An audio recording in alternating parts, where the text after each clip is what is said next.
know that there's apple jelly? Ew. I just found that out yesterday. I don't like that.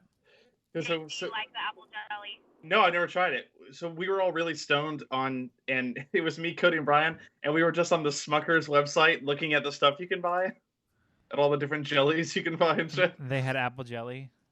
Yeah, you can get a personalized jar of jelly with your own picture on it. That's actually kind of cute. Yeah. Do you guys want to do a band jelly? Yeah, hell yeah. Do I mean, they're like, Yes. it's like $10 a jar, which kind of sucks. Just have it on our merch table. Yeah. If we buy a bunch of jars for $10 a jar and sell them for $15 a jar, Now you're thinking. Now we're stupid, capitalists. but we can do it.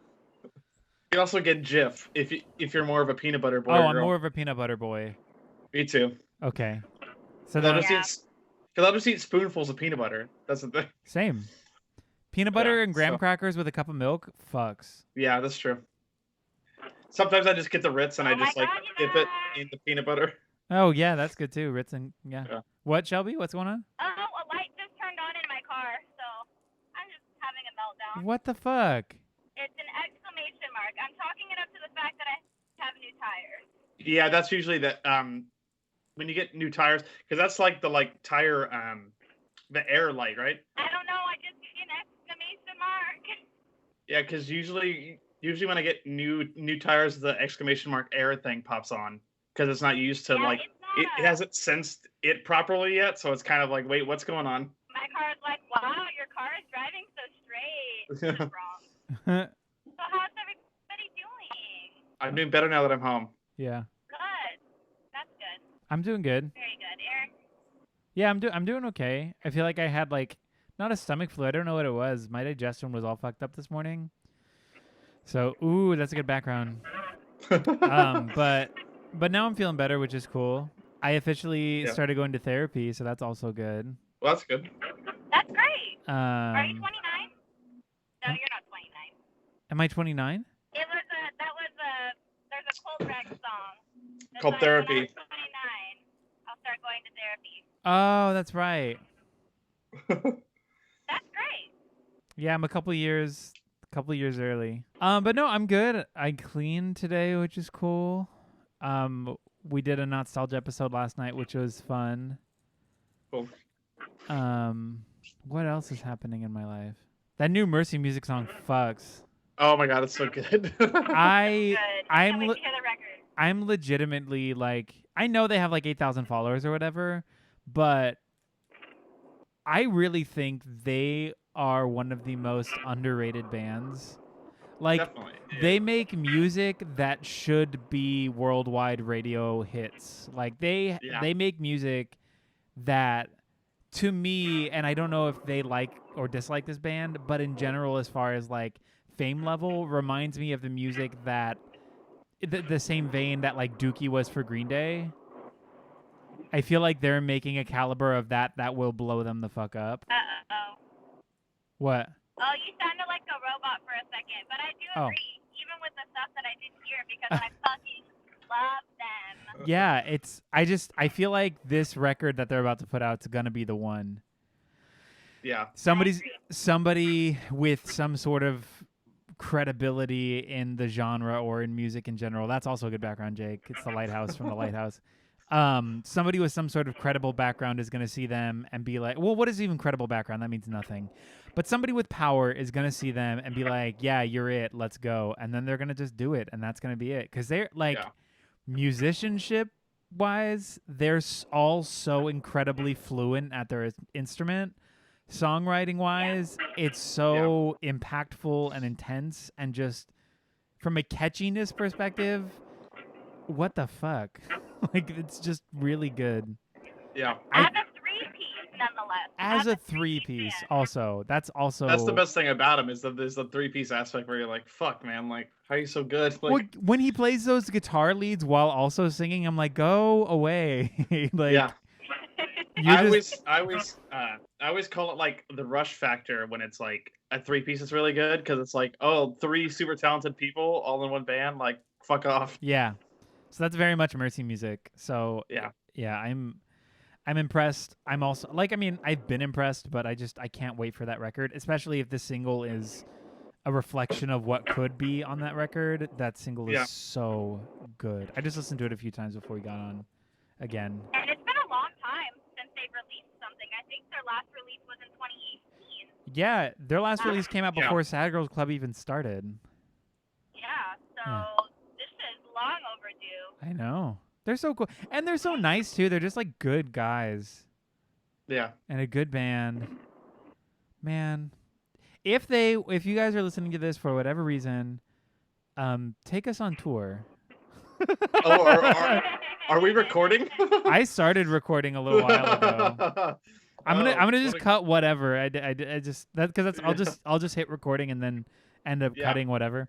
But yeah, if you're listening to this for whatever reason, you're listening to the Lousy Advice podcast. Take us on tour. We love you guys, and we would love to tour with y'all. I'm just nodding my head, which I realize isn't good for an audio like medium. Yeah, Right. a physical notion of agreement. Yep. I don't know about you guys, but I feel like in the past month I have gotten much more socially inept. What do you mean?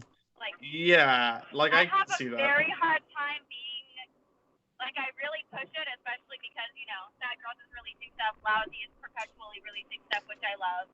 So I try to have that internet presence, but it has been very hard. It's been very hard to, like, even responding to, like, text messages and group chats and stuff. It's been, like, I feel weird. I don't know. Oh, same. I feel that. I mean, I feel like I'm just a perpetual introvert. I don't know. I feel like when I have to be social, I can blossom, but immediately if I find an opportunity to leave, I will. Yeah. So, but I feel like more often than not, I don't like being around people in general. So I get it. I feel like this is just a long extension of just not being around people, which I miss some folks, but part of me is like happy to not see people. Yeah. You know. Yeah, there's definitely people who I'm not sad that I'm not going to have to hug them goodbye. And by have to hug them, I mean they're going to see me and be like, oh. Oh, as far as like moving to San As Diego? far as like leaving, you know? Yeah. But you kind of get to just leave. Yeah, it is going to be nice to just like pack everything, go, and then be like, oh, let's go get a drink. Be like, I don't live there anymore, Queen. Like, I'm ready to Irish goodbye the fuck out of this city. Oh my god. Not in a mean way, obviously, but it's just very much No, like. but honestly, if you know, you know. Yeah. And if you don't, then there's a reason. It's my You time. obviously don't follow me on Facebook. Yeah, exactly. It's just time to leave the party, and I'm really excited to do that without saying goodbye. Also, did I tell you guys I officially deleted my Facebook? You did tell me that. Congratulations. Thank you. You did. That was a few weeks ago. I think it like officially, because there's like the deactivate it, but I was like, no, delete everything. I don't want to be on this. Good for you. Yeah. I don't know. It was just so messy. And I already get enough messy shit on Twitter, so I'm like, I don't. Oh.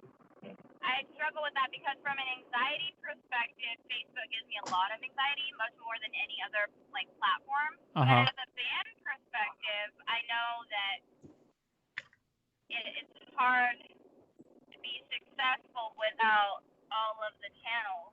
So. Yeah. Oh, 100%. Yeah. Yeah, that's the thing though, is like I think that's the only not downfall, but like I guess downfall of deleting the Facebook is not having access to like the Pages app to be able to like oversee the Lousy page or the Sad Girls page. Yeah. Yeah. Yeah, but yeah, I guess that's it. You can always lean on us to do that. Yeah, and I'll do Instagram shit. Eric and I have been going through all of the Studio Ghibli movies. Oh yeah. Which has been really fun and nice. Yeah, we did. Because we haven't really seen a lot of them.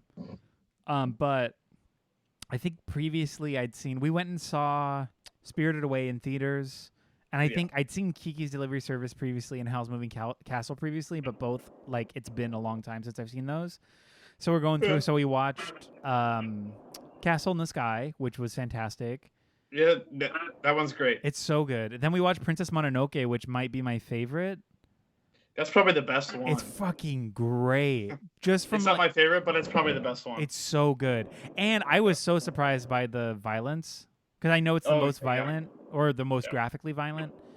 So I was like super taken aback by that. But as a story, it was like really, really well done. And then we watched Ponyo this last weekend. Yeah.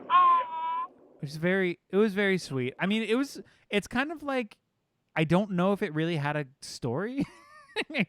There's a lot. Wait, do you know who's in Ponyo though? Do you know who the voices for that movie are? The American voices? It's Miley Cyrus's little sister. Noah and Tina the Jonas Brothers' little brother. Oh, really? Yeah. Oh, I didn't know that. Because I knew. Oh, I guess I knew Noah Cyrus. I didn't know the Jonas Brothers' little brother. But I also. Frankie Jonas. But also, Tina Fey plays the mom, and like a couple other folks are in it. Yeah. That's maybe my like least favorite Miyazaki one. Oh, really? Yeah. It's just kind of like, I don't know. It just is because I actually like The Wind Rises a lot, which is maybe his most like underrated one. I haven't seen that one. Which is it's his most recent one that he did. Is that the one about the ghost? No, it's the one about the guy who designed the airplanes. Oh, that looks good. Yeah, that one's really good. Like. Wait, that's not Porco, right? No, but I love Porco Rosso. That one's great. That's the next one on our list. That one's fantastic. I love that one. Yeah. So if it's not already on your list, you should also watch The Cat Returns. Yes. So I think we have. So I signed up for HBO Max. And HBO Max has all of the Studio Ghibli films, I think. Yep, they do. Yeah, and so now that we have that, I'm like, oh, well, let's just go through them. Because we have like half of them on Blu-ray, and we were going to do it that way, but now that we have the streaming service, I'm like, it's easier this way, let's just do it. Because I got the HBO Max app because, do you guys watch Search Party? No, I don't know what that is. Fuck, okay. Oh my god, that's the show you showed me, right? Yeah. It's with Alicia Shawkat. Charles Rogers is a comedian. He wrote and directed it. A ton of really solid comedians are in it. It's fun. It's a dark comedy. John Early's in it. He's fantastic. It was on TBS the first 2 seasons, but it got I think HBO absorbed it, or I don't know how it happened, but they ended up they're going to be putting season 3 on HBO Max. So when the app launched, that was like one of the title releases. So I got it because I needed to see that show because it's really fucking great. And I think season 4 is going to come out soon. They recorded both. They're both done.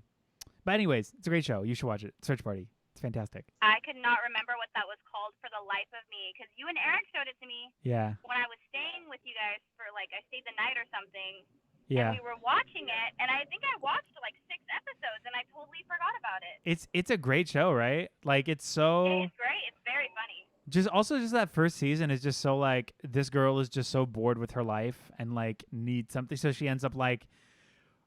This girl goes missing essentially, and she's like my friend, and they're like, you didn't know her, like she's like, well, we were acquaintances, and she like kind of like internalizes this other person's struggle as a means to give herself a personality in this weird way. So she ends up like trying to track her down. It's this whole thing, and it's a fucking mess, and she's a mess of a person, but she ends up dragging all of her friends into it with her, and it is toxic and very funny.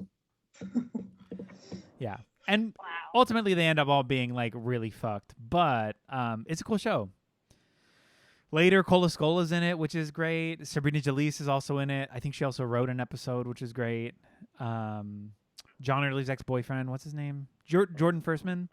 He also, I think, wrote several episodes, is also in it. It's just really great. Who's Cola Scola's...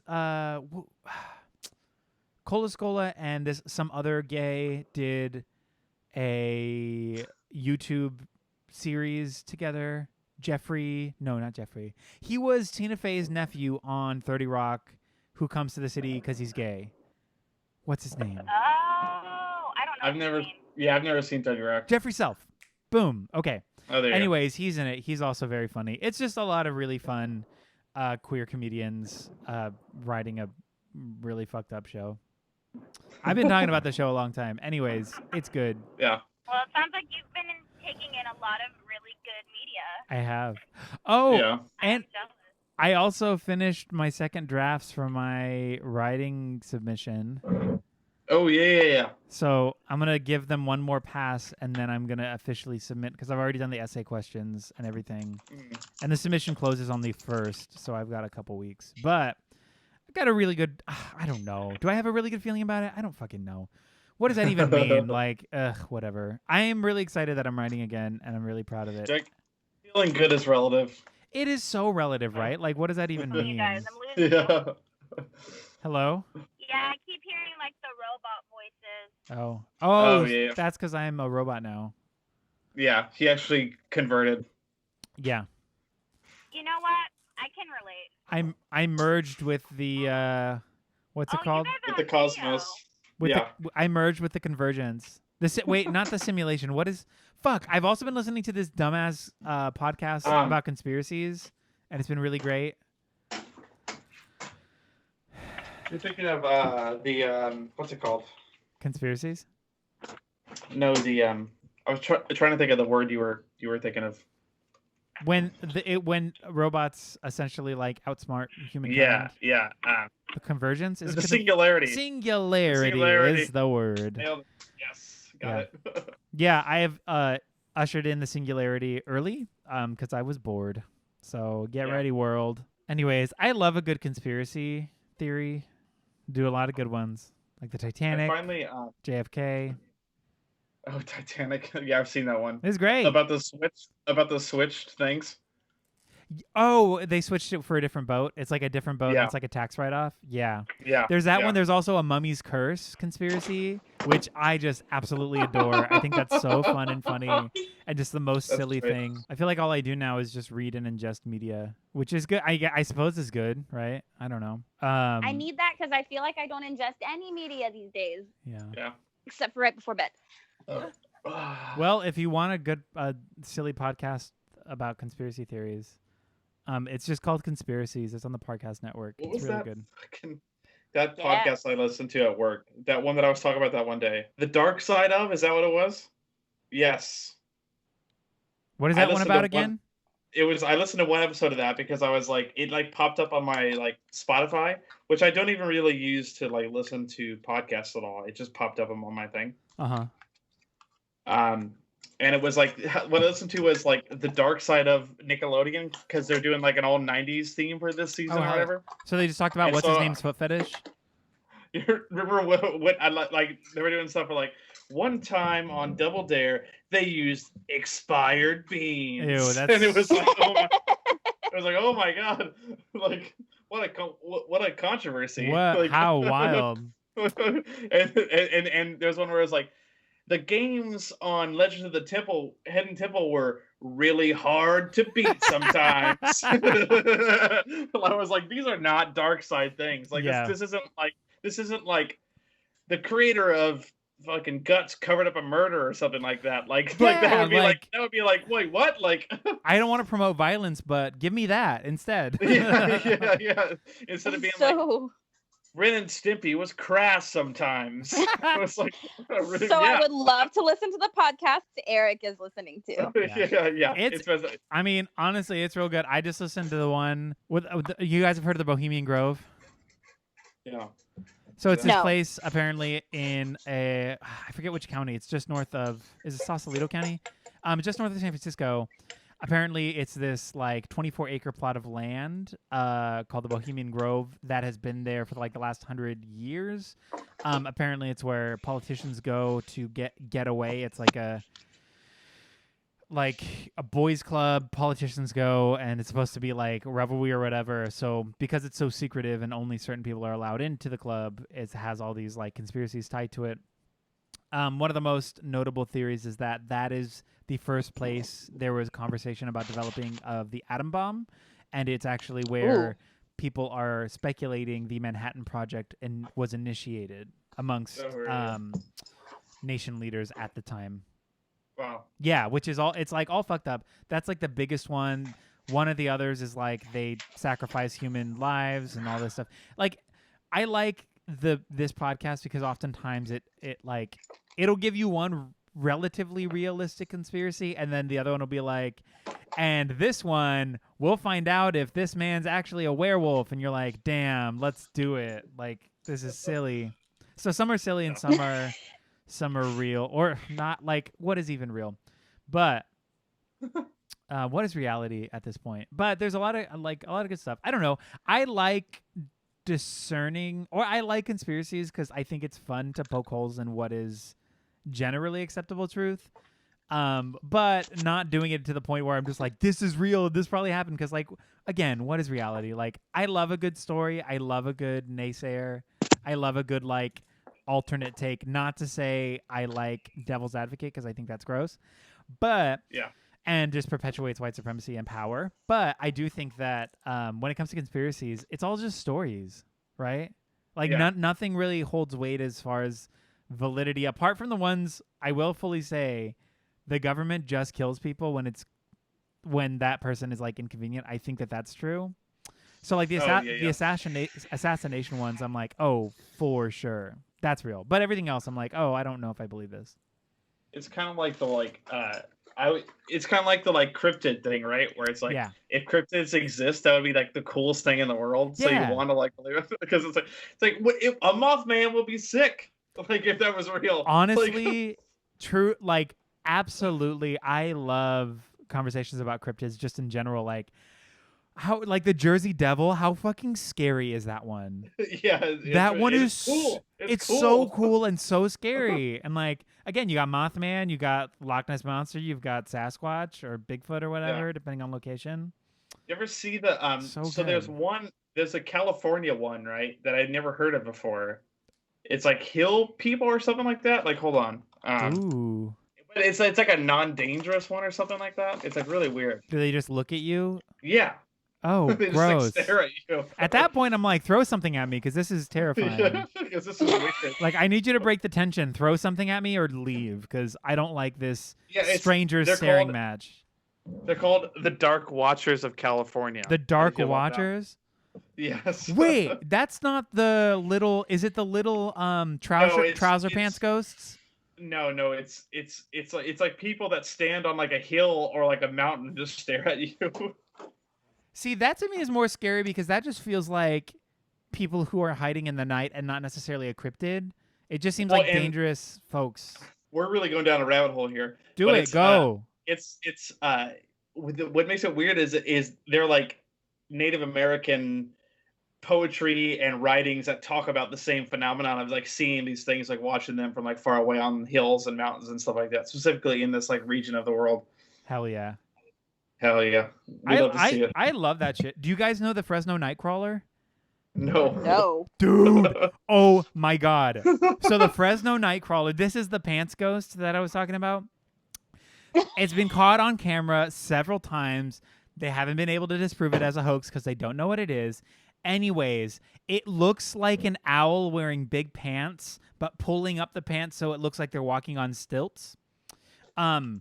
If you watch the video, it's actually pretty terrifying, but also kind of cute. Like, they're actually, like, super cute. Hold on. I'm Googling it right now. Yeah. Look up the videos. They're so, like... Fucking Fresno Bee wants me to allow ads on their website? Yeah, no, fuck the Fresno Bee. That's canon. Fuck Fresno. Fuck I mean... That is canon, That's too. also canon. Yeah, so they call it the Fresno Nightcrawler.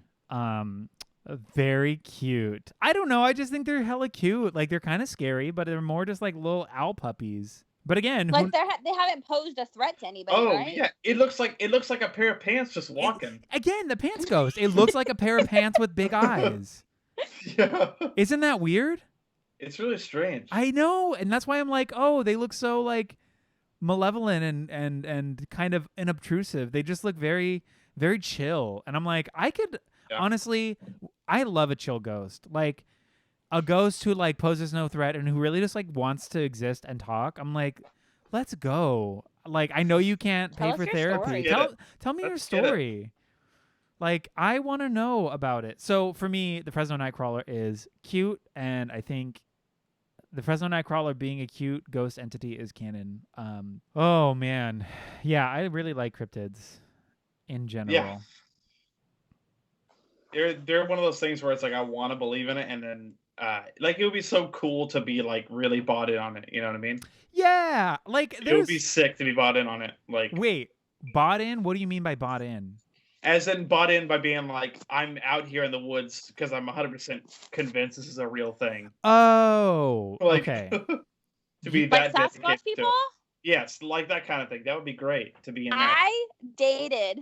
Well, Oh, dating God. is a loose term. You guys fucked or what? When I was 19, sort of dated this guy who, towards the end of our entanglement, if you will, which it wasn't that, but I don't know what else to call it. You can just say he was a one night stand who wouldn't go away. Yeah. It wasn't even that, but it was just that he started talking about how he genuinely believed that Sasquatch was real, and he really wanted to go on a camping trip to try to find him. And in that same day, told me a story about the time when he was in high school and shit his pants, like poor guy. in the hallways. So I don't know. I don't think I subscribe to the Sasquatch thing, but maybe it's just because I have a bad taste in my mouth from shitty pants. And honestly, boy. that just sounds like he's looking for some truth in a trauma-filled world. Like, it sounds like his life's not going great. You know what I mean? So he's just looking for solace in something that he can prove. That's a t-shirt. Right? Oh, I don't know. Searching for truth in a trauma-filled world. Yeah. Because it just sounds like he's having a bad... fucking song right there. I mean, Everybody steal that. Everything's broken. No, it really does just sound like he said. But that I feel the same way as you, Shelby, to some degree. Like, would I be surprised if it existed? No. Would I be surprised if it didn't exist? No. Like, either way, I'm supportive and on board. I think just the enigmatic nature of something that can't be proved and is only theoretically there, like that whole idea to me is so fun. You know what I mean? I like that people so seriously believe. Same. No, and that to me, like, without like conspiracy theorists who forever were just like UFOs, we wouldn't be having the government distracting us from their other misdeeds by throwing UFO footage at us. You know what I mean? Yeah. And the person I'm talking about is Right. Tom DeLonge. But I think in general, because there's a level of fanaticism that I think can extend itself into a really like unhealthy territory for a lot of these. But I think in general, like, why not? Like, it's a fun idea. But again, exactly. Why not? Yeah, and that really only just goes for like cryptid ideology. I don't want that to blend into conspiracy theories about like vaccines or about how the coronavirus doesn't exist or how all that stuff. Because I mean, that's a whole nother level of conspiracy that I don't ascribe to because it like definitely does cost people their life, which is just messy. Whereas these other things, it's so inconsequential whether or not they exist. At least with our information now, right? It's just a fun story. It's like reading a kid's book at that point. I'm about to scream. I think I need to get off the phone. I will text you why later. I will talk to you all later. Okay. I'm sorry. Yeah, no problem. Okay. I hope she's okay. Yeah, me too. Oh, no. Shelby. You guys. That's recorded, too. I don't like that was really sad. That seems like really bad. Like something bad is happening. Yeah. Oh, man. Do I have to cut this? I hope she's okay. Anyways, we'll find out later. But cryptids. Conspiracies. This is for me, and I actually share this with Pat, which I think is interesting, is that we're both into like internet-based conspiracies, right? Oh, I find that to be that's an interesting world, like the like dark web stuff and the stuff where it's like, what's really going on here? Like the cicada stuff. The Cicada 3301 is probably the most popular one at this point, where it's like, what's going on here? Why are these people doing all this stuff? And the answer that we've gotten is kind of boring, to be honest, where it's, it's about privacy. It's like, that's boring. Like, oh yeah, no, like it to me, and that's also what makes it a little bit more tricky to, like, do I want an answer? Because oftentimes I'm like, the build up is better than the payoff. Yeah. Oftentimes. Yeah. I mean, unless the payoff's like, for fact, it's real. Here's a picture and a video, and we've captured it, and we're studying it. What the fuck is this? And I'm like, that's crazy. I'm so on board. Give that to me. But if it's just like, no, it was just a big wild dog, you're like, oh, Like, that's not fun. That's not fun. Yeah, so in the same way as like it's for internet privacy, like some of these online conspiracies. Yeah, and it's like really this incredibly enigmatic, difficult puzzle that seems endless and seems completely for majority of people on Earth impossible. The whole purpose of its existence is to prove a point about maintaining privacy. That just seems like, girl, you can prove your point without this much drama. Like you can get there without all of these bells and whistles. But to be fair, the process seems really fun and cool, and like good on those few people who've done it. But it's that whole and the issue a lot of times that's with the internet stuff that leads to it not being as good of an ending a lot of time is a lot of times they're like alternate reality games or shit like that. You know what I mean? Oh yeah. Where it's, it just ends up being like marketing for something, or it's like a story based thing, and it's like, oh, like this is cool. Are you talking about Kanye Quest? Well, like a lot of these things, you know what I mean?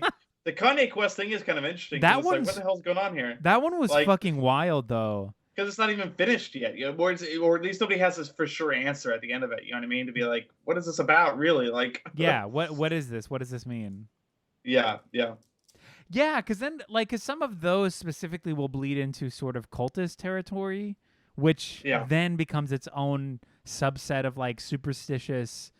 I don't know, like, because at that point it's not cryptid really iconography. Like, it's just because at that point that seems like actually dangerous and scary. That's what draws me towards it, is where I'm like, oh, like what's going on here? Like, this is potentially real world dangerous. Like, it's not having to believe a Bigfoot exists. It's like having to believe that people are shitty, and that's easy to believe. So, yeah, no, truly, and it's easy. Like, it's easy to see and credibly document people's insidious nature in a lot of times. So that by itself is very scary. So when it comes to like that kind of cult shit, it's like, what did you send this video to me? It was the one where if you sign up, you go into this like camp.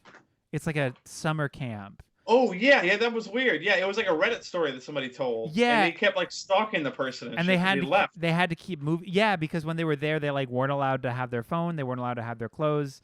They would like submerge them in water, and it was all this stuff. And they kept extending the date of when they could leave. And at a certain point, he like got a hold of his phone and texted his parents, and they came and just like grabbed his shit and ran out as soon as they got there. And like the camp counselors chased them. Yeah, and then they came to his fucking house later. Again, this is all a narrative based on Reddit with almost zero substantive fact or anything leading to it. It's like one of those same things as like Let's Not Meet. If you've ever been to that subreddit, you're just taking it on that person's word, which you should listen. Actually, okay, here's a shout out. There's a guy who Shelby knows, who's from Sacramento. He does a podcast called Let's Not Meet, and what the Let's Not Meet subreddit is it's like true life horror stories, right? Like the idea is that you take something that happened to you on the internet, and then you put it on or not on the internet. You take something that happened to you, a stalker, some weird incident that in real life where some creepy shit happened, involving other people, not like supernatural stuff. Yeah. And you put it on this like subreddit. Yeah. And a lot of times people will verify the like really popular ones, but there's actually a guy from Sacramento who does a podcast all about that stuff, and it's like really good actually. No shit. Yeah. Yeah, I'll go on that. That seems cool. I just have like a weird, I don't know if it's just like a fear of Reddit, just because I know that like Reddit can be incredibly toxic and awful. That's why that podcast is good, because it filters that. Filters for you. You know what I mean? Like it like filters the stuff for you. Yeah. See, and that stuff to me is more terrifying than cryptid iconography or whatever. Yeah, because I forget what the subreddit that people post stories like that in. It's like a different thing or whatever. Huh. Yeah. Let's Not Meet. Yeah, I'll look it up because I love a good scary story. Yeah, I listen to it every week. It always comes out every Monday. And like I said, Sacramento person, so it's always fun to be like, oh, like this person from Sacramento's doing this. Is it a successful podcast? I think so. His name, he has like sponsorships from like Shudder and Raycon and stuff like that. So he's doing good. He's doing good. Andrew Tate is his name. Andrew Tate. Yeah. We should get on his podcast. You should. I would love to read a story on that. Andrew Tate, if you're listening, put us on your podcast. JK, nobody listened to this. This is us talking into the void. But if you are If it's- listening to this, I definitely didn't call you nobody. JK LOL. God, I've been doing that thing so many times today, and I don't know why. AKLO. No, the tongue click, Yeah. like suck. What is it called? Sucking your teeth. Sucking your teeth. Yeah. Oh, You ever man. suck the tooth? You ever suck a tooth? Ew, that sounds so gross. I hate that. I'm excited to get dentures one day. That's gonna be cute. Yeah, I'm a big fan. Yeah, we love a good. God, I am so at a loss for words, or I'm so disconnected. It's not a crown. It's not dentures. It's like dentures, but not. It's a different term for it. Like an implant of some kind? Yeah, I'll look it up later. Fuck. Okay. Yeah. Either way. Yeah, I love A bridge? a bridge. No. No. Veneer. Veneers, yes. Son of a bitch. It's called veneers. Yes, I love a good conspiracy. Yeah. What was another good one that I was listening to? So this is like for me that got a little like. There's a few episodes on this podcast where like they talk about the crack epidemic and like as a conspiracy, and I'm like, no, Queen, that's the government literally trying to kill black people. So let's. But to me, because they do like a credibility 1 to 10 at the end of their episodes. Almost all of their episodes, it's almost never higher than a 3 in plausibility.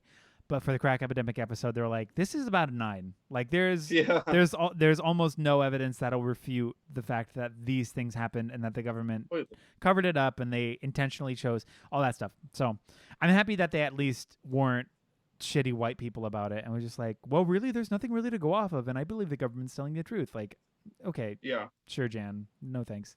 How boring, Jan. Yeah, just like, girl, we don't need that. They're not gonna give you coupons for licking boots, Queen. We're good. We don't need that. What was the other one? What is her name? Is it Dorothy Kilgallen? Hold on. Yes, is this right?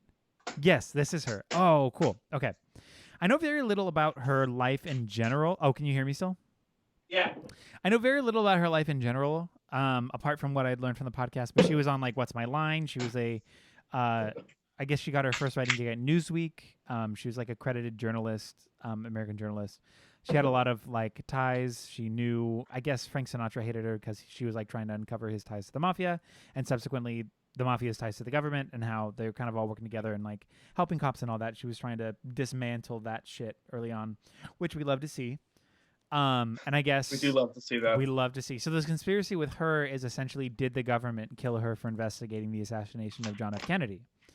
Mm-hmm. So they did an episode on her and an episode on JFK, and they both intertwined. Anyways, it's very good because she, I guess, broke a story initially that implicated the JFK brothers in an affair with Marilyn Monroe, and she was the first to report it in a public forum or in a public platform, on a public platform.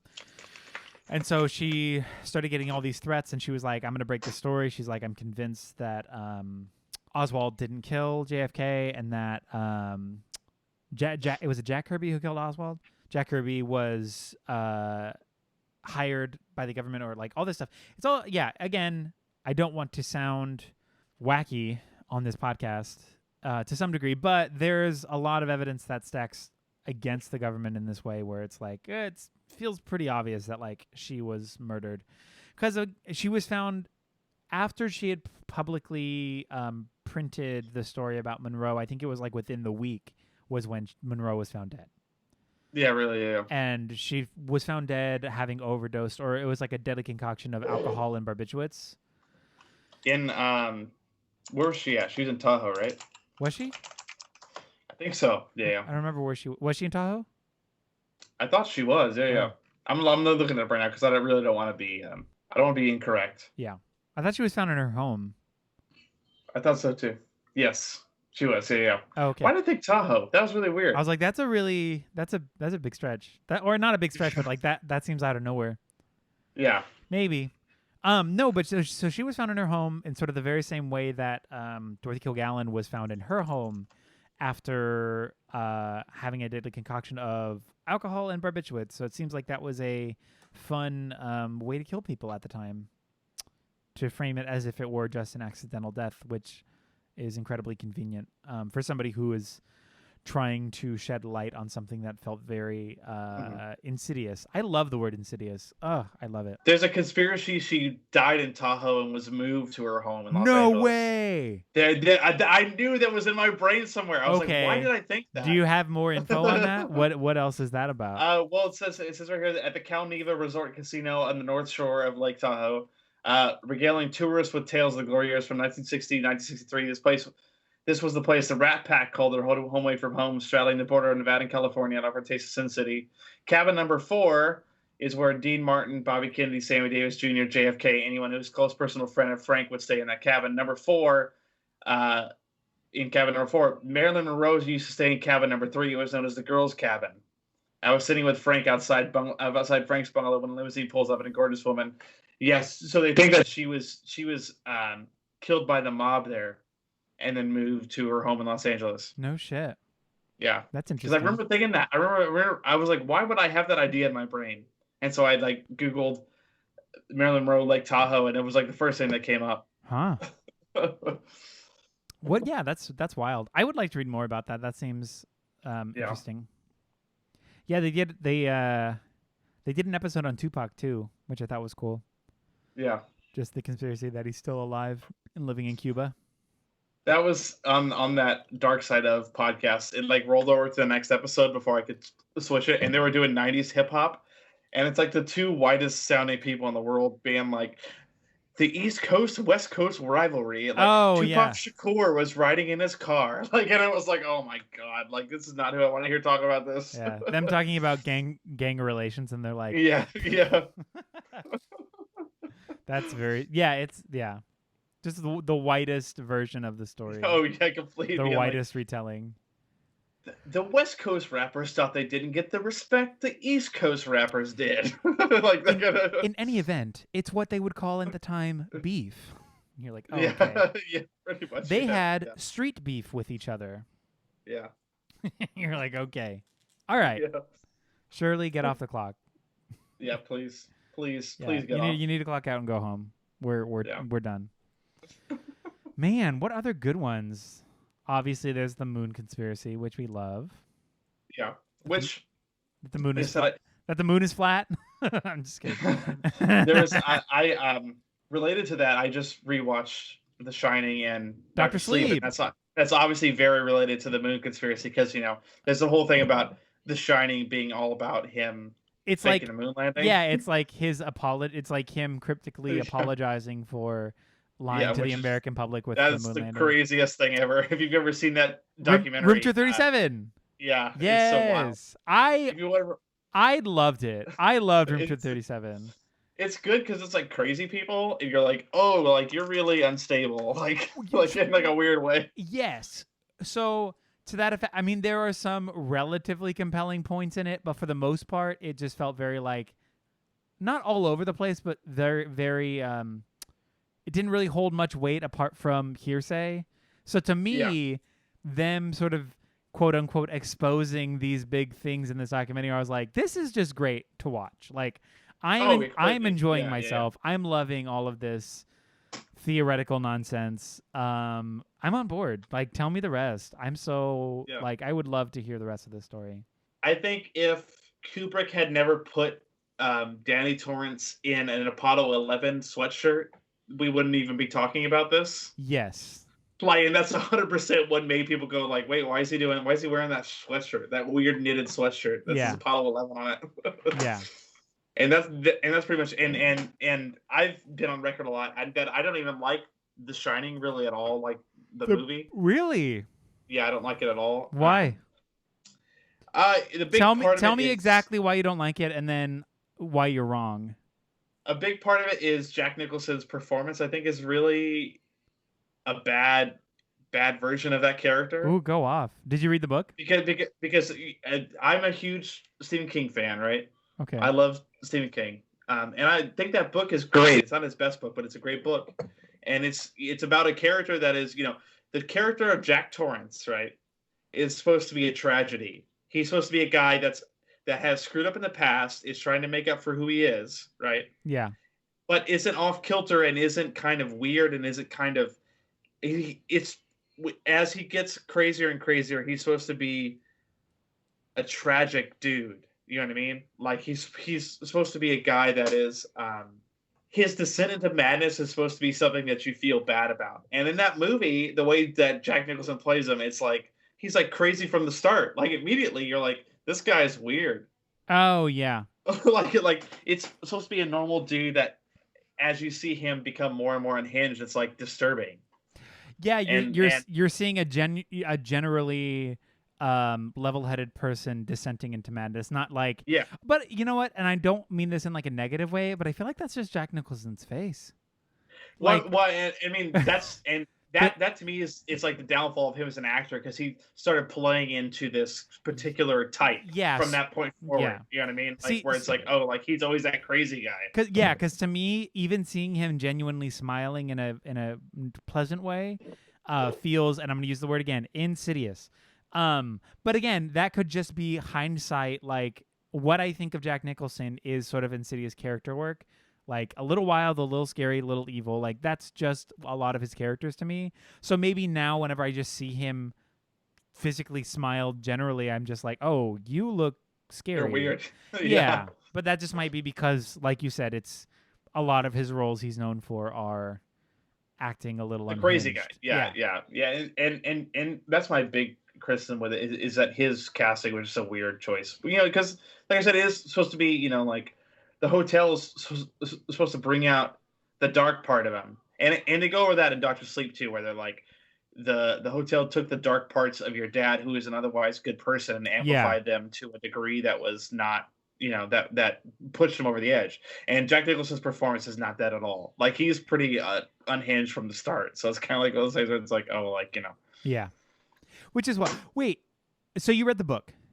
Yeah. Okay. I have not read the book. I read both of them. In The Shining and subsequently Dr. Sleep, when we get those glimpses of the guy and then the other guy in a dog suit giving the guy a blowjob, they're a gay couple in the book, right? I don't remember exactly because that isn't one of the parts that stuck out to me, believe it or not. But maybe it was Eric telling me about this, that like in the book, fuck, I don't want to just like espouse some bullshit that's like has no grounds in any sort of writing. But from what, maybe I made this up. Oh my God, maybe I'm making this up. I'm writing right now, guys.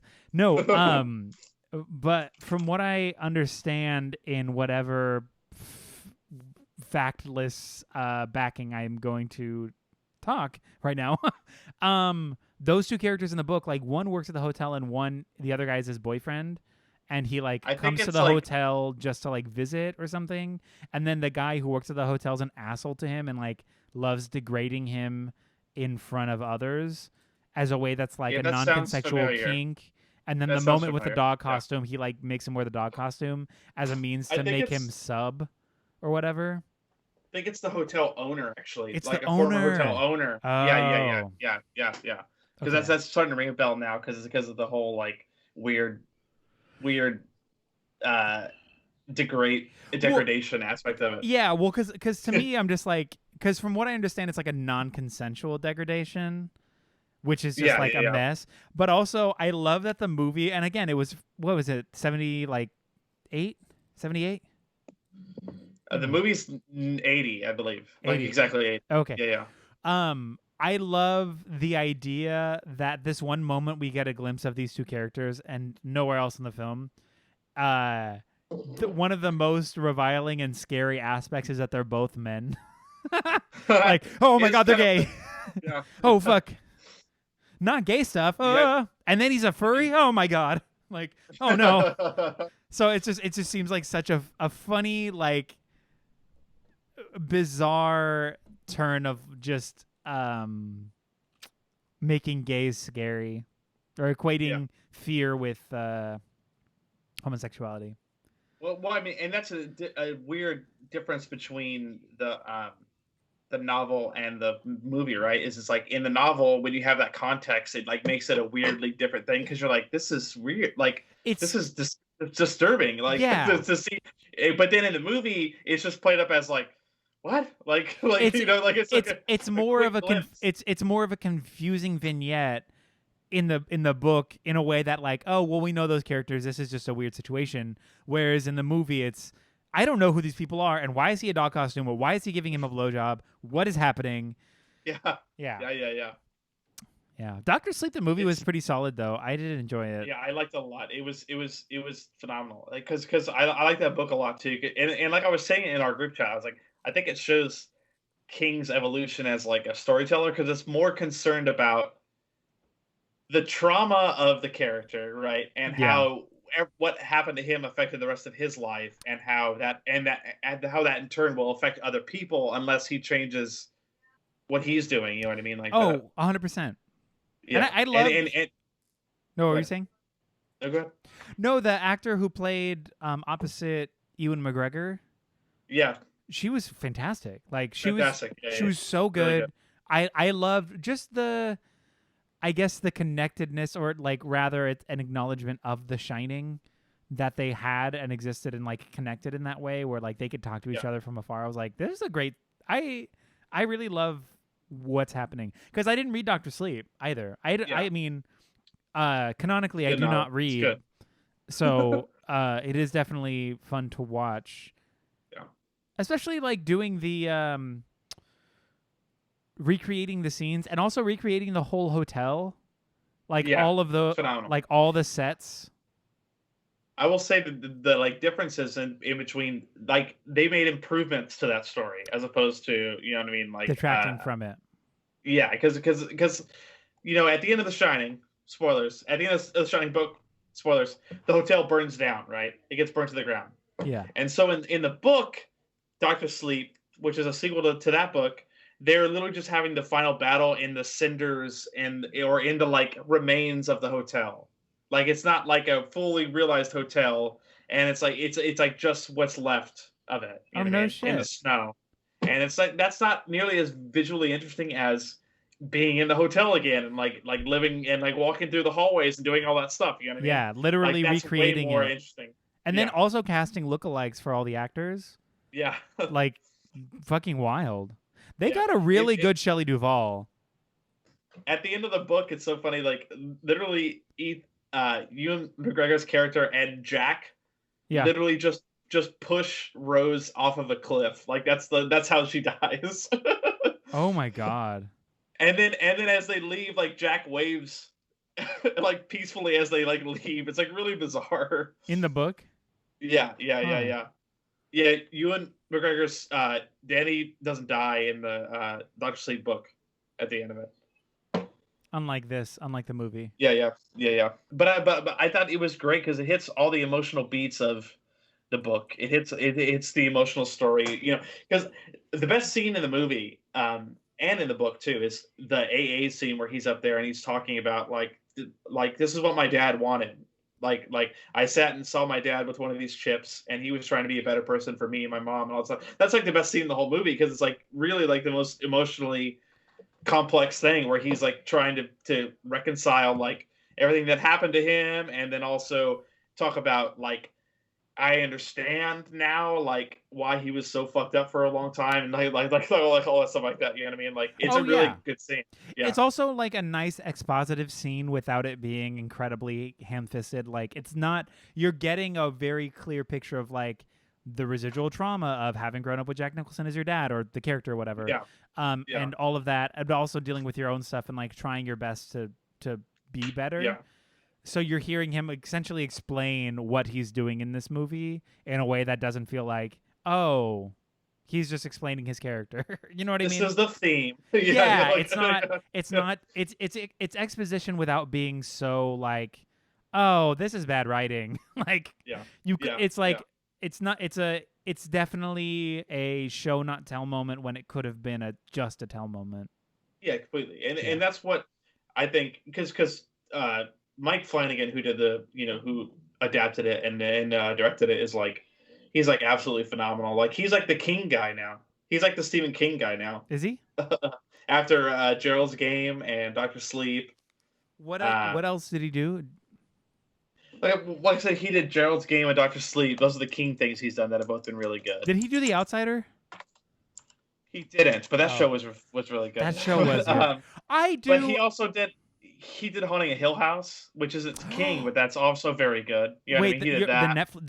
Netflix Yes, revival. Yeah. Ooh, Yeah, he did that was yeah. great. So, and I think if you know that and you watch Doctor Sleep, you can see the parallels of like, oh, I see how these are very similar as far as the tone and the style. Well, tone and style, but also specifically going to a haunted house as an action. You have all trauma from a haunted place. Yes, exactly. But also just as a means of like familial trauma or like residual childhood trauma, and the way that you try to not necessarily exercise it, but like you try to cope and to live with that trauma, and then the literal replacing yourself within that trauma in the haunted house being like a surrogate for your own personal shit. It's the same with Oculus, which he also did. Which I don't know if you've seen that. I haven't. That's really good as well, and he did that too. Which it's literally about two kids who saw their dad go crazy and their mom go crazy because of a haunted mirror, and they're going back to the house and back to the mirror and like trying to defeat this haunted thing that ruined their entire lives. That's his like thing, is the like trauma and supernatural mixed together. That's fun. Yeah. Damn, Haunting a Hill House was so fun. Oh yeah, it's really good. I love that. Like that one episode that's just like a teleplay. Like it's like the episode 5 is the one that people talk about, where it's all the long takes. Yes. It's the like funeral one where they're all in a funeral home. Yeah. Again, it's like you're watching a stage play. Like you're seeing the young actors going from like these adjoining sets. The young actor walking into the other room, and now it's the adult actor. You're like, this is so great. Like, what a good episode. And also the placement of like scary shit in the background was so smart. Yeah. Yeah. What a good show. That's why I'm excited. Season 2's supposed to be out sometime this year. Haunting a Hill House. It's called The Haunting of Bly Manor. Oh, that's right, because it's like anthology as opposed to an... Yeah. Gotcha. It's Turn of the Screw instead of Haunting a Hill House. Oh, okay. Same author, but you know. Well, didn't they just remake The Turning of the Screw? Yeah, it was really bad with the kid from Stranger Things. Yeah, and who was there? It's John Krasinski's wife. Was she in it? Yes, I think so. What's her name? It was just called The Turning. The Turning, yeah. Yeah. Which to some degree I'm on board, but I feel like, I don't know, I feel like a lot of those scary movie remakes are flops. I was expecting Dr. Sleep to not be good, and when it was like decently good, I was like, oh, I'm happy about that. Again, I'm bringing no nostalgic baggage to it because I haven't read the stories. I know nothing about it apart from it's a sequel, and I like The Shining, so I'm like, fuck me up. Ewan McGregor's in this. Let's go. He's cute. I want to watch it. There was a ton of Dark Tower references in it too, which made me very excited. Oh yeah, you're a big Dark Tower boy. where all of a sudden they would say something and I go, "Oh yeah, like I know what that is." Like, hell yeah. Or like little things where it's like the Tet Corporation or like Tet Transportation on the bus, or the like baseball kid, his jersey was 19. Those are all like Dark Tower references where I'm like, "Oh, I get it." Like, oh, that's cool. Like a lot of stuff like that. Okay, I need to read the Dark Tower, I guess. They're great. They're a really interesting, strange series of books, which I'm going through that podcast, so it's kind of like rereading it almost because they're literally going by chapter talking about it. Okay. And it's kind of like reading it, and it's like really fun to revisit that world. So cool. Man, I guess I have especially as a big King fan, it's like because it ties into everything. Like there are references to Dark Tower and everything. Stephen King also, related. Isn't Dark Tower the series of all King series? Like, isn't it like the big totem of King? Yeah, it's like the centerpiece, right? Everything branches off from there. Yeah, it's like the Marvel. What was the last Marvel movie? Endgame. Endgame. It's like Endgame, but for Stephen King. Yeah, kind of. Yeah. Because from what I understand, what like I mean, I don't want to spoil the end for anybody who hasn't read it, because I also haven't read it. But doesn't like Pennywise? I mean, Pennywise is in other things, but he comes back, and then there's also like. Doesn't Stephen King meet himself, or like the character in Dark Tower meets Stephen King or something? So like, they have to save him from getting hit by that car that he actually got hit by in 1999. Because he, it's so great. No. Yeah, they do. They have to save him because so if you don't know, Stephen King in 1999, he got hit by a person while he was walking. Yeah. So he got hit by a car while he was like, just like walking down the road or whatever. Yeah. And they have to actually save him from dying so that he can finish the story and that they can reach the tower. It's like this whole weird metafictional thing. So it's some Spaceballs bullshit. Yeah, pretty much. Yeah, oh my which god! I love that shit. Where it's like, oh my god, like he's like it's like this like weird super textual like fucking like. See, as much as I love that I feel like would completely take like, oh no, our author is dying. We need to save him so we know how the story ends. Like, girl, write better. Like. What is that? It's really it's so weird because it's like it's so hard to explain because with all this Dark Tower stuff, it's like so like meta like to his universe and like everything. It's like it's the fucking linchpin. It's the stone in the middle of the fucking of the arch where it's like if you take this out, like everything else is gonna fall down. So it's like one of those things where it's like, oh, it's so bizarre. That's interesting. I love it though, but it's so weird. How many books are there? 8? 7. 7. No, actually 8. Because so Wind to the Keyhole it's like a weird. It came out years later, and it's like this weird middle lodge thing, and it's like a flashback story, so it's kind of like whatever. Okay. Yeah. Maybe I'll read it. I don't know. I feel like I say that all the time, but I have so many books that I'm like in the middle of. It's great. I can always recommend it because it's Western, it's horror, it's sci-fi, it's fantasy, it's weird metafiction. It's like all these things wrapped into one thing. You know what I mean? Where you're like, oh, this is weird. Yeah. I mean, it's only 1,358,000 words, so that's not bad. It's not bad. Pretty easy. You just honestly. count it down. You can just count it down and then be like, you know what? I've only got 500,000 words to go, so I might as well fucking. Yeah. At that point, you're living on a prayer, so it's like chill. Yeah. But maybe I'll read it. I don't know. Who knows? Yeah. But is Stephen King problematic? He is, right? I feel like if you read the first Dark Tower book, right, which was written in 1979. Yeah. The way that he writes women is not the most flattering, but it's also not the worst at the same time. Well, and I think you see as you go along in the books, he's like, oh, like he's getting more of an idea of how to do this. You know what I mean? Like he's getting more of an idea of how to actually write these stories in an effective way, and not to make his women one-dimensional characters. And also just not to be a complete misogynist. And in a way, I don't blame him because the first Dark Tower book, he's 19 years old writing that.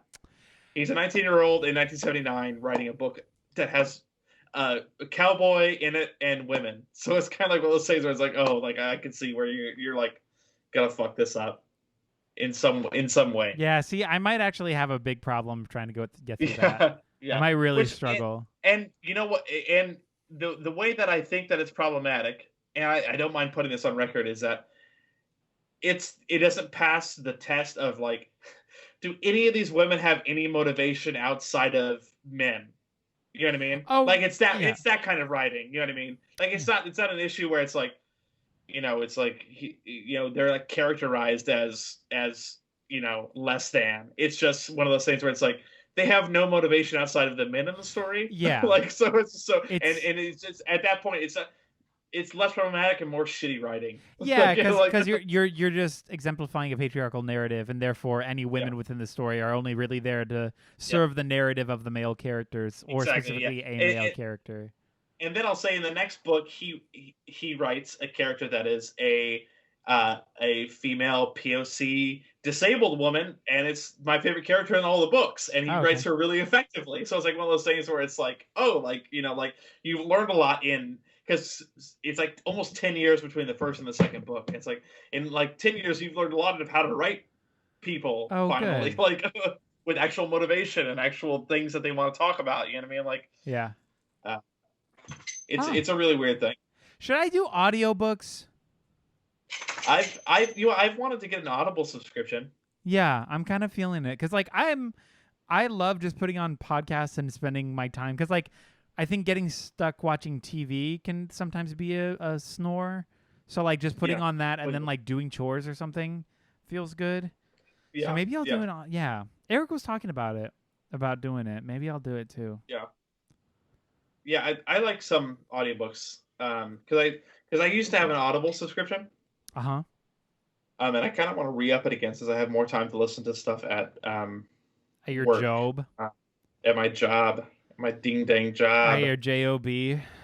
Yeah, and I'm trying to pull up my Audible account right now to see which ones I have in here because I have some Dark Tower ones in here that I haven't listened to yet. Ooh. I have 1 through 4 that I haven't even listened to. Go off. I listen to like Nosferatu on there and stuff like that. Like it just depends on who's reading it, you know? Yeah, because that's really doing it. You know? That's a super effective. Like, yeah, if it's the wrong narration or the wrong narrator, it can totally take you out of. Yeah, and I've always heard that the Dark Tower ones are good. Okay. Yeah, I feel like when casting for that narration, they're gonna really suss out what does and does not work. Yeah. You know, at least you'd hope, because I mean, as an investment, this is a product for sale, so they want to get the best return on that product, so make it the best possible. Oh, play it. I want to hear it. I'm really annoyed that the shitty image on here is of the movie poster for the Dark Tower for the Gunslinger. Oh. It's for the movie, for the awful movie that they made. Yeah. That's fine. Wait, play it. Play the voice. I want to hear the voice. Okay, hold on. Let me go to random part. In all directions. Ooh, he's British. The gunslinger led his mule past them and looked into the dim depths of the barn. Dim depths? One lamp glowed sunkenly. A shadow jumped and flickered as a gangling old man in bib overalls forked loose Timothy Hay into the hayloft. I want bib overalls.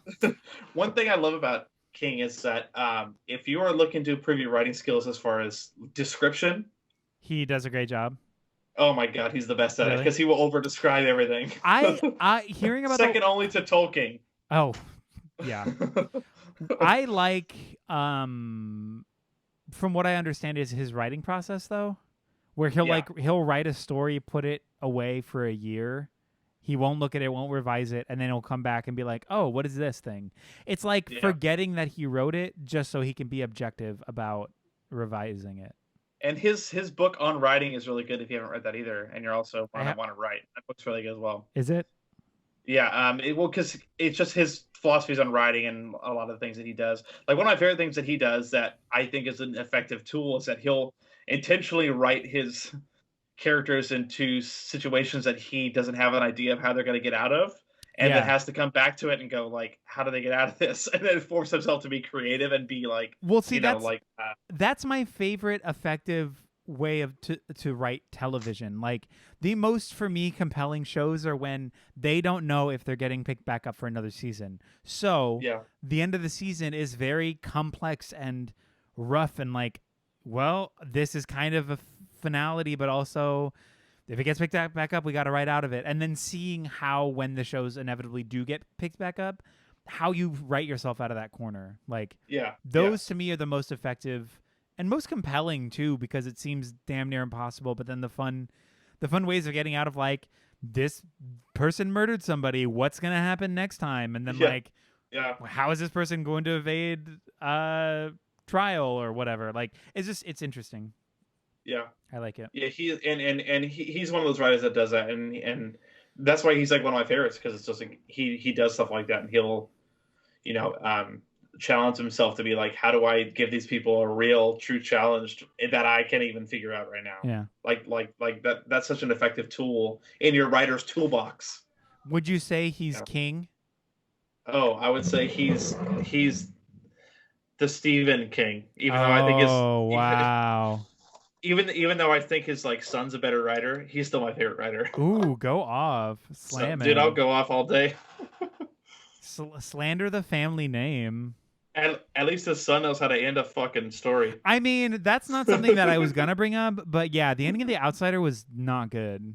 Oh yeah, it's not at all. Like if the show is telling about how the end, like if the show is any sort of what am I trying to say? I am mumbling.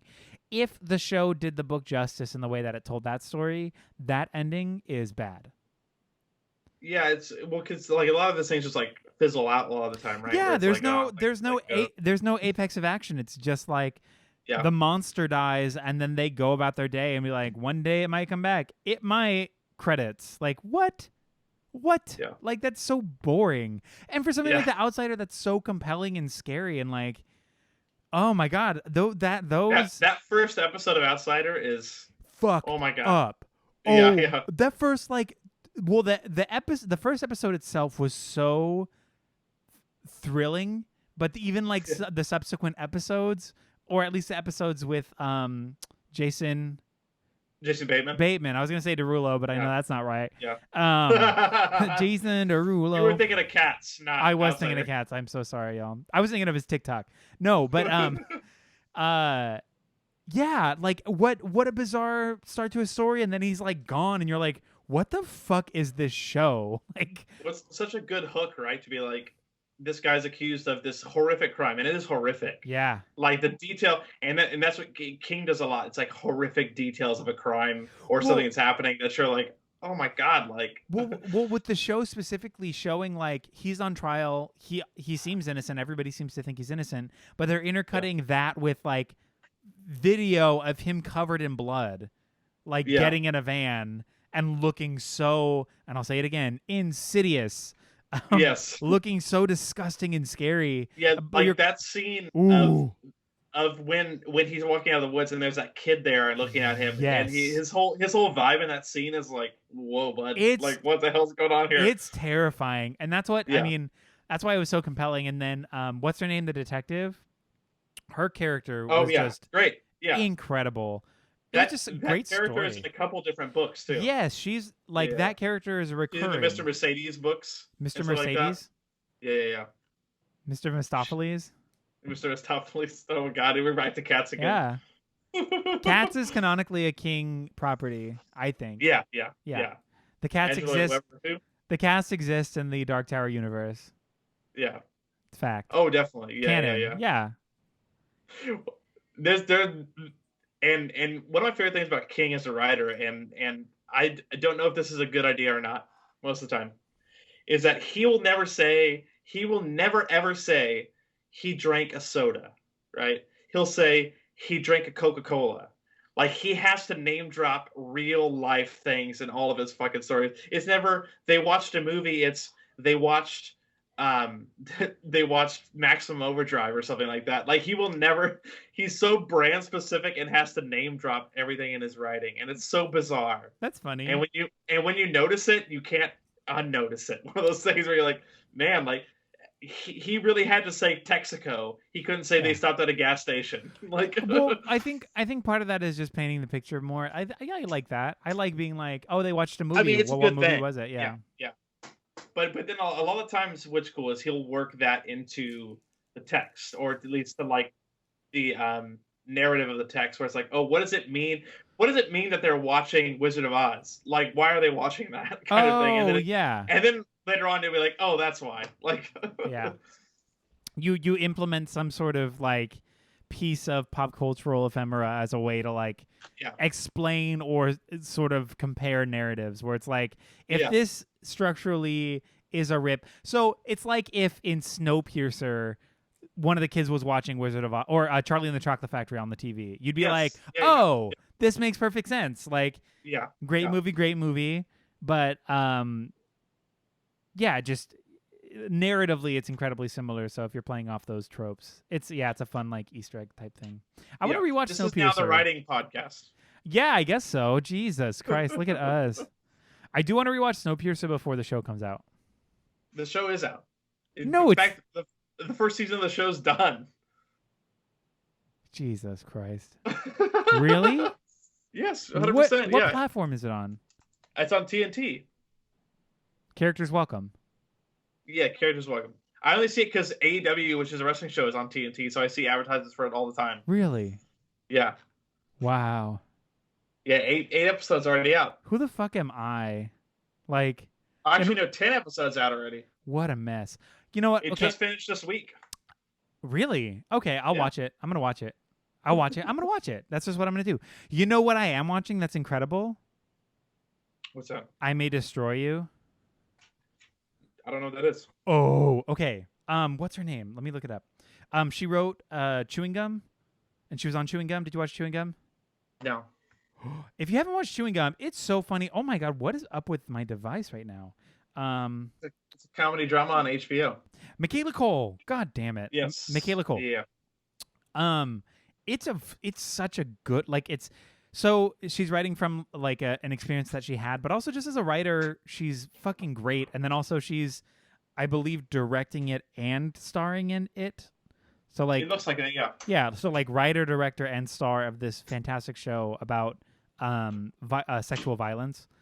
It's so good, and also it's like hella queer too.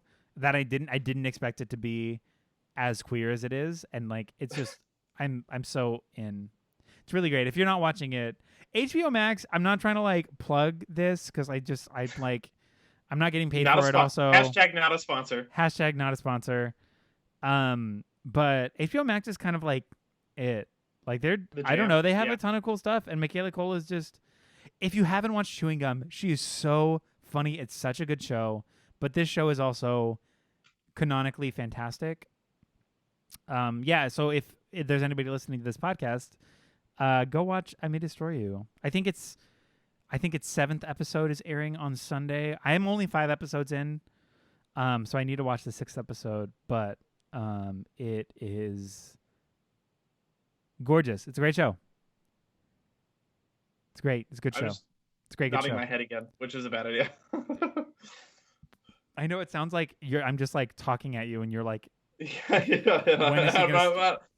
like not responding. I'm like, when is he gonna stop? Like, yeah, when is he gonna stop talking? I need him to stop talking to me right now. But we are at like an hour and 25 minutes. I'm probably gonna go watch a movie of some kind. What movie? I don't know yet. I need to pick one out. I have a whole stack of things I haven't watched yet. Ooh, go off. Cool. Yeah. Well, it was nice talking to you. It was great talking to you guys. I haven't talked to you guys vocally in like, oh my god, it's been so long. It's been weeks. It's been over a month. I know. Yeah. It's been over a month for sure. Since the Against Me episode? Yeah. What a weird, like, what is time? Thank you. This has been the Lousy Advice podcast. What is time? We will talk to you guys later. Thank you for being here. Da da ba da ba ba. Wee.